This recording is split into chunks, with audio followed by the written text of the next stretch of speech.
அனைவருக்கும் வணக்கம். என் லைஃப்பில் இந்த மாதிரி ஒரு பெயின்ஃபுல்லான ஒரு சுச்சுவேஷனை நான் ஃபேஸ் பண்ணதே கிடையாது. மனசு முழுக்க வலி வலி மட்டும்தான். இந்த சுற்றுப்பயணத்தில் என்னென்ன மக்கள் பார்க்க வராங்க, அதுக்கு ஒரே ஒரு காரணம் தான், அவங்க என் மேலே வச்சிருக்கிற அன்பும் பாசமும். அந்த அன்புக்கும் பாசத்துக்கும் நான் எப்பவும் கடமைப்பட்டிருக்கிறேன்.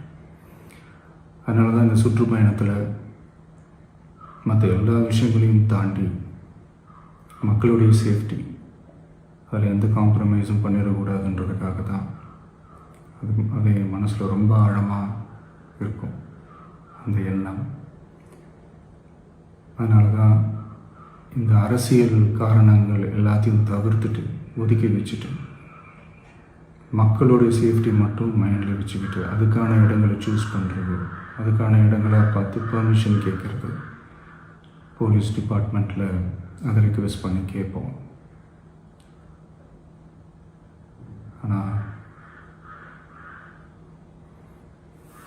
நடக்கக்கூடாதது நடந்துருச்சு. நானும் மனுஷன் தானே. அந்த நேரத்தில் அத்தனை பேர் பாதிக்கப்பட்டு இருக்கும்போது எப்படி அந்த ஊரை விட்டுட்டு என்னால் கிளம்பி வர முடியும்? நான் திரும்ப அங்கே போகணும்னு இருந்துச்சுன்னா அதை ஒரு காரணம் காட்டி அங்கே வேறு சில பதட்டமான சுச்சுவேஷன்ஸ், வேறு சில அசம்பாவிதங்கள் அந்த மாதிரி எதுவும் நடந்துடக்கூடாதுன்றதுக்காக தான் நான் அவாய்ட் பண்ணேன்.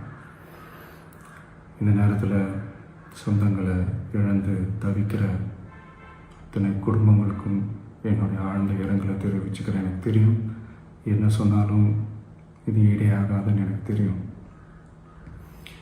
ஹாஸ்பிட்டலில் ட்ரீட் பண்ணிகிட்ருக்கிற எல்லாருமே சீக்கிரமாக க்யூர் ஆகி வரணுன்றதை இந்த நேரத்தில் நான் வேண்டிக்கிறேன். கூடிய சீக்கிரமே உங்கள் எல்லாரையும் நான் சந்திக்கிறேன். இந்த நேரத்தில் எங்களுடைய வலிகளை, எங்களுடைய நிலைமையை புரிஞ்சுக்கிட்டு எங்களுக்காக பேசின அரசியல் கட்சிகளை சார்ந்த நண்பர்கள், தலைவர்கள் அனைவருக்கும் என்னுடைய நன்றியை தெரிவிச்சுக்கிறேன். கிட்டத்தட்ட ஒரு 5 மாவட்டத்துக்கு பிரச்சாரத்துக்கு போனோம். இந்த மாதிரி எதுவுமே நடக்கல. ஆனால் கரூரில் மட்டும் ஏன் எப்படி நடக்குது, எப்படி நடக்குது? மக்களுக்கு எல்லா உண்மையும் தெரியும். மக்கள் எல்லாத்தையும் பார்த்துக்கிட்டு இருக்கிறாங்க. கரூரை சேர்ந்த அந்த மக்கள் அந்த உண்மையெல்லாம் வெளியில் சொல்லும்போது எனக்கு கடவுளே நேரில் வந்து இறங்கி அந்த உண்மைகள்லாம் சொல்கிற மாதிரி எனக்கு தோணுச்சு. சீக்கிரமே எல்லா உண்மைகளும் வெளியில் வரும்.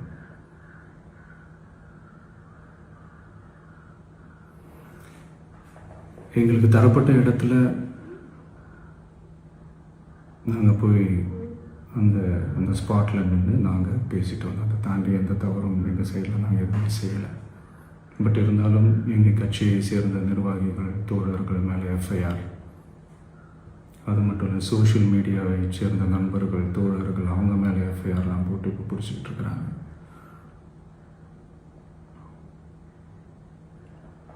சிஎம் சார், உங்களுக்கு ஏதாவது இந்த பழி வாங்கணும் அப்படின்ற எண்ணம் ஏதாவது இருந்துச்சுன்னா என்ன வேணாலும் பண்ணுங்க. அவங்க மேலே கை வைக்காதீங்க.